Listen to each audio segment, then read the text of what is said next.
nama saya Senja Hoirunisa Nurfadilah dengan NIM 2307848 dari Program Studi Ilmu Pendidikan Agama Islam Universitas Pendidikan Indonesia. Di sini saya akan sedikit menjelaskan tentang bagaimana sih agama Islam bisa masuk ke negara Turkmenistan. Sebelumnya, negara Turkmenistan ini berada di Asia Tengah. Turkmenistan ini berbatasan dengan Laut Kaspia di sebelah barat, Iran di selatan, Afghanistan di tenggara, serta Republik Uzbekistan dan Kazakhstan di sebelah utara dan timur laut. Masuknya Islam ke Turkmenistan dimulai pada abad ke-7 melalui perdagangan dan penyebaran agama oleh pedagang muslim. Namun, Islam secara signifikan menjadi agama mayoritas di wilayah tersebut selama abad ke-9 dan ke-10, ketika bangsa Turki mulai masuk dan memperkuat pengaruh agama tersebut. Dari situ, Islam menjadi bagian integral dari budaya dan sejarah Turkmenistan.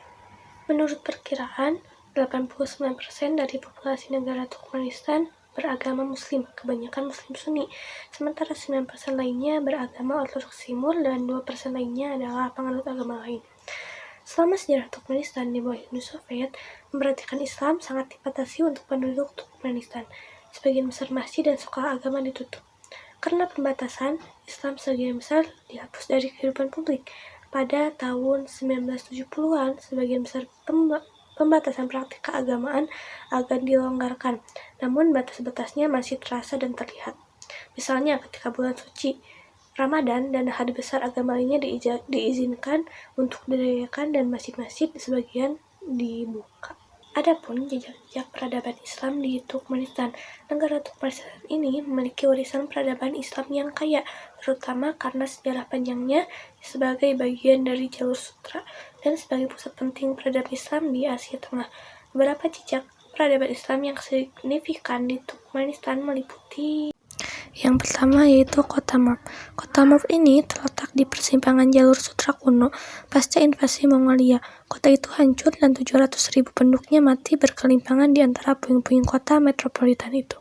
Sejak itu, kota ini tak pernah mendapat lagi keagungannya, hingga pada penghujung abad ke-19, sejak datangnya pasukan Rusia di sana, Merv ditinggalkan seluruhnya, tepatnya pada tahun 1888, sehingga kota ini pun menjadi kota Islam yang terlupakan. Yang kedua ada Kota Kunya Urgen. Di Monumen Kunya Urgen, seorang dapat melihat semua desain dan dekorasi arsitektur Islam di Asia Tengah.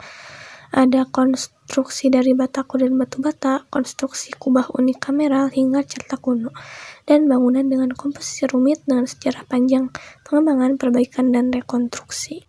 Yang ketiga ada Masjid Turabek Hanum. Masjid Turabek Hanum ini didirikan pada tahun 1360-an. Kubah dengan ubin majolika, pola bintang giri, garis miring yang bentuk pekerjaan Orientalis, serta terdapat makam keluarga penguasa Sufi yang dibangun di atas dram dengan sisi dan jendela, melambangkan bulan tahun runtuhan ibu kota Warz. Masjid ini terletak di Kota Merv.